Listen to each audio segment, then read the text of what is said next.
គៀកថ្ងៃចូលរោងជ័យតារាសម្ដែងឈិនមនីនាថកាន់តែមានអារម្មណ៍ភ័យអរោគនិយាយអ្វីពុំត្រូវរហូតនាងនិយាយថាសុំពេល10ថ្ងៃដើម្បីធ្វើរឿងនេះមុនចូលរោងការបើតាមគម្រោងតារាសម្ដែងឈិនមនីនាថចូលរោងការថ្ងៃទី7ខែធ្នូឆ្នាំ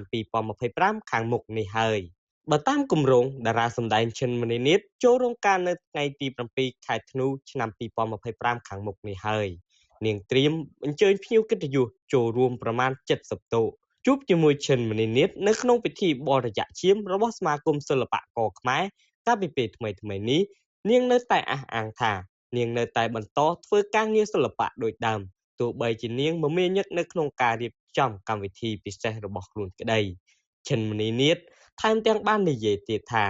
នាងទុកពេល10ថ្ងៃដើម្បីធ្វើរឿងមួយចំនួនឲ្យរួចរាល់ទាំងរឿងការងារនិងរឿងរកស៊ីបន្ទាប់ពីនោះគឺនាងត្រៀមខ្លួនបន្ទំសាច់ធ្វើជាកូនក្រមុំដ៏ស្រស់ស្អាតម្នាក់ក្នុងថ្ងៃពិសេសដែលជាក្តីស្រមៃធំរបស់ខ្លួនឈិនមនីនាថមិនបានប្រាប់ពីថ្លៃបណ្ដាការដែលនាយព្រែកជូនដល់ខ្លួនឡើយផ្ទុយទៅវិញនាងបែរជានិយាយថាមនុស្សពីរនាក់ស្រឡាញ់គ្នានឹងក្លាយទៅជាគ្រួសារក្នុងពេលឆាប់ៗដូច្នេះនាងមិនខ្វល់ពីរឿងនោះឡើយអ្វីដែលសំខាន់គឺរៀបចំពិធីមង្គលការឲ្យបានល្អ